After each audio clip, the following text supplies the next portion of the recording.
ओम तत्सत श्री गणेशाय नमः। श्रीमद्भागवत महापुराणम द्वितीय स्कंध अथ पंचमो अध्याय सृष्टि वर्णन। नारद जी ने पूछा, पिताजी आप केवल मेरे ही नहीं सबके पिता, समस्त देवताओं से श्रेष्ठ एवं सृष्टिकर्ता हैं। आपको मेरा प्रणाम है। आप मुझे वह ज्ञान दीजिए जिससे आत्म तत्व का साक्षात्कार हो जाता है। पिताजी इस संसार का क्या लक्षण है, इसका आधार क्या है, इसका निर्णय किसने किया है, इसका प्रलय किसमें होगा, यह किसके अधीन है और वास्तव में यह क्या है, क्या वस्तु है, आप इसका तत्व बताइए। आप तो यह सब कुछ जानते हैं, क्योंकि जो कुछ हुआ है, हो रहा है या होगा, उसके स्वामी आप ही हैं। यह सारा संसार हथेली पर रखे हुए आंवले के समान आपकी ज्ञान दृष्टि के अंतर्गत ही है। पिताजी आपको यह ज्ञान कहाँ से मिला? आप किसके आधार पर ठहरे हुए हैं? आपका स्वामी कौन है और आपका स्वरूप क्या है? आप अकेले ही अपनी माया से पंचभूतों के द्वारा प्राणियों की सृष्टि कर लेते हैं। कितना अद्भुत है। जैसे मकड़ी अनायास में ही अपने मुंह से जाला निकालकर उसमें खेलने लगती है, वैसे ही आप अपनी शक्ति के आश्रय से जीवों को अपने में ही उत्पन्न करते हैं और फिर भी आप में कोई विकार नहीं होता। जगत में नाम, रूप और गुणों से जो कुछ जाना जाता है, उसमें मैं ऐसी कोई सत असत, उत्तम, मध्यम या अधम वस्तु नहीं देखता जो आपके सिवा और किसी से उत्पन्न हुई हो। इस प्रकार सबके ईश्वर होकर भी आपने एकाग्र चित्त से घोर तपस्या की। इस बात से मुझे मोह के साथ साथ बहुत बड़ी शंका भी हो रही है कि आपसे बड़ा भी कोई है। पिताजी आप सर्वज्ञ और सर्वेश्वर हैं। जो कुछ मैं पूछ रहा हूँ वह सब आप कृपा करके मुझे इस समय समझाइए कि मैं आपके उपदेश को ठीक ठीक से समझ सकूं। ब्रह्मा जी ने कहा कि बेटा नारद, तुमने जीवों के प्रति करुणा के भाव भरकर यह बहुत ही सुंदर प्रश्न किया है, क्योंकि इसमें भगवान के गुणों का वर्णन करने की प्रेरणा मुझे प्राप्त हुई है।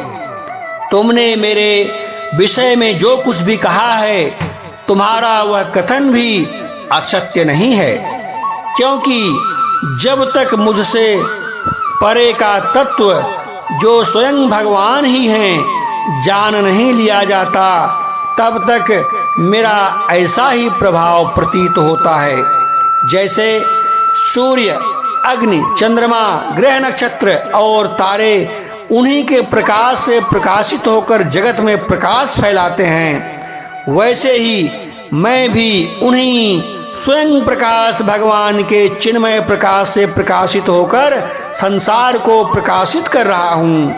उन भगवान वासुदेव की मैं वंदना करता हूँ और ध्यान भी जिनकी दुर्जय माया से मोहित होकर जो लोग मुझे जगत गुरु कहते हैं, वह माया तो उनकी आंखों के सामने ठहरती ही नहीं है। झेप कर दूसरे से ही भाग जाती है, दूर से ही भाग जाती है, परंतु संसार के ज्ञानी जन उसी से मोहित होकर यह मैं हूँ, यह मेरा है, इस प्रकार बकते रहते हैं। भगवत स्वरूप नारद द्रव्य, कर्म, काल, स्वभाव और जीव वास्तव में भगवान से ही भिन्न दूसरी कोई भी वस्तु नहीं है।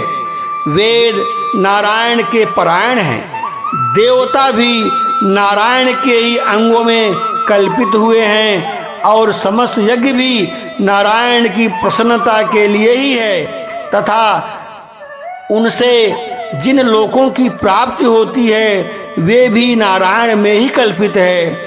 सब प्रकार के योग भी नारायण की प्राप्ति के हेतु ही हैं। सारी तपस्याएं नारायण की ओर ही ले जाने वाली हैं। ज्ञान के द्वारा भी नारायण ही जाने जाते हैं। समस्त साध्य और साधनों का पर्यवसान भगवान नारायण में ही है।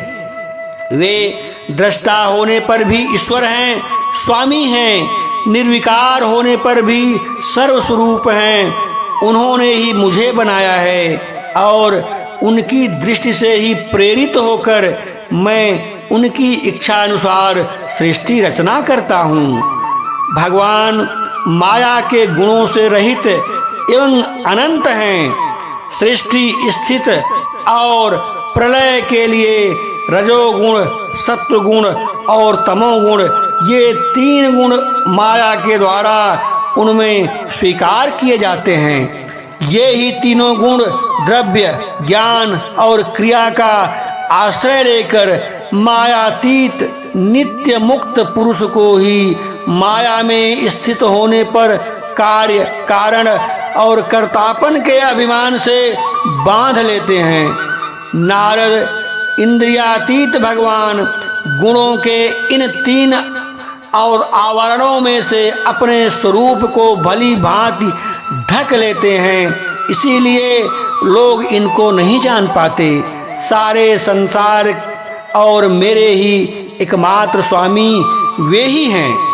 मायापति भगवान ने एक से बहुत होने की इच्छा होने पर अपनी माया से अपने स्वरूप में स्वयं प्राप्त काल, कर्म और स्वभाव को स्वीकार किया। भगवान की शक्ति से ही और काल ने तीनों गुणों में क्षोभ उत्पन्न कर दिया है। स्वभाव ने उन्हें रूपांतरित कर दिया है। कर्म ने महत्व को जन्म दिया है।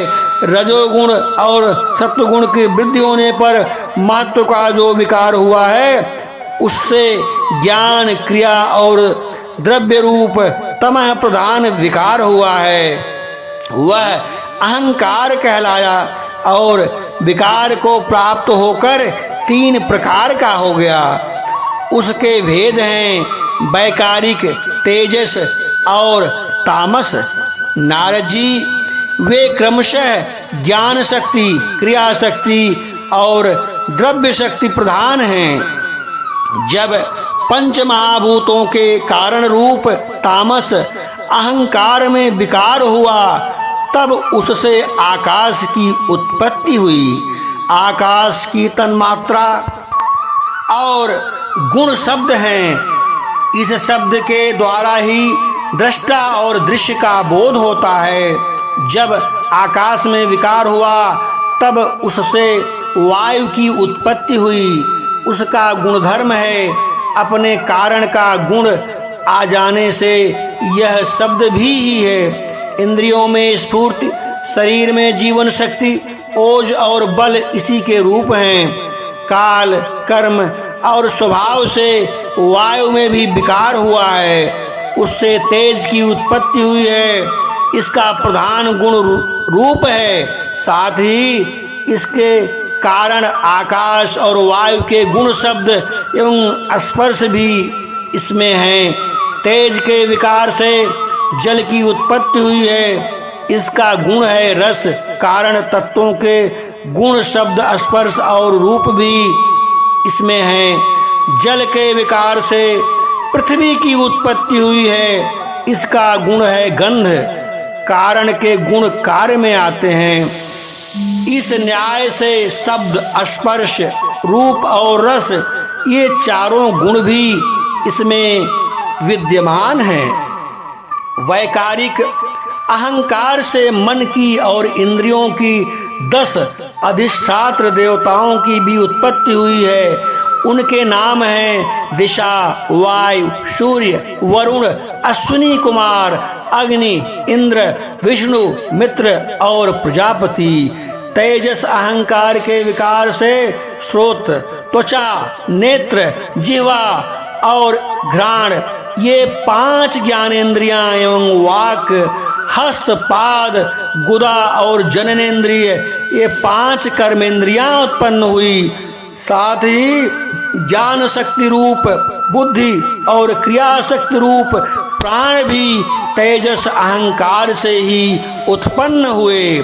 श्रेष्ठ ब्रह्मचित जिस समय ये पंचभूत, इंद्रिय, मन और सत्व आदि तीनों गुण परस्पर संगठित नहीं थे, तब अपने रहने के लिए भोगों के साधन स्वरूप शरीर की रचना नहीं कर सके। जब भगवान ने इन्हें अपनी शक्ति से प्रेरित किया, तब वे तत्व परस्पर एक दूसरे के साथ मिल गए और उन्होंने आपस में कार्य कारण भाव स्वीकार करके व्यष्टि, समाष्टि रूप पिंड और ब्रह्मांड दोनों की रचना की। वह ब्रह्मांड रूप अंडा 1 सहस्त्र वर्ष तक निर्जीव रूप से जल में पड़ा रहा। फिर काल, कर्म और स्वभाव को स्वीकार करने वाले भगवान ने उसे जीवित कर दिया। उस अंडे को फोड़कर उसमें से वही विराट पुरुष निकला, जिसकी जंघा, चरण, भुजाएं, नेत्र, मुख और सिर सहस्त्रों की संख्या में हैं। विद्वान पुरुष उपासना के नीचे उसी के अंगों में समस्त लोक और उसमें रहने वाली वस्तुओं की कल्पना करते हैं। उसकी कमर से नीचे के अंग में 7 पाताल की और उसके पेड़ों से ऊपर के अंगों में 7 स्वर्ग की कल्पना की जाती है। ब्राह्मण उस विराट पुरुष का मुख है, भुजाएं क्षत्रिय हैं, जंघों से वैश्य और पैरों से शूद्र उत्पन्न हुए हैं। पैरों से लेकर कटी पर्यंत 7 पाताल तथा भूलोक की कल्पना की गई है। नाभि में भूलोकमय की, हृदय में स्वप्नलोक की, परमात्मा के वक्ष स्थल में महलोक की कल्पना की गई है। उसके गले में जनलोक, दोनों स्तनों में तपोलोक, मस्तक में ब्रह्मा का नित्य निवास स्थान सत्यलोक है। उस विराट पुरुष की कमर में अतल, जांघों में वितल, घुटनों में पवित्र सुतल लोक और जंघाओं में तताल तल की कल्पना की गई है। एड़ी के ऊपर की गांठ में महातल, पंजे और एड़ियों में रसातल और तलुओं में पाताल समझना चाहिए। इस प्रकार विराट पुरुष सर्वलोकमय हैं। विराट भगवान के अंगों में इस प्रकार भी लोकों की कल्पना की जाती है कि उनके चरणों में पृथ्वी है, नाभि में भूलोक है और सिर में स्वर्गलोक है। श्रीमद्भगवते महापुराणे परमहंसा संहिताया 2 स्कंधे 5वां अध्याय संपूर्णम। बोलो वृंदावन बिहारी लाल की जय।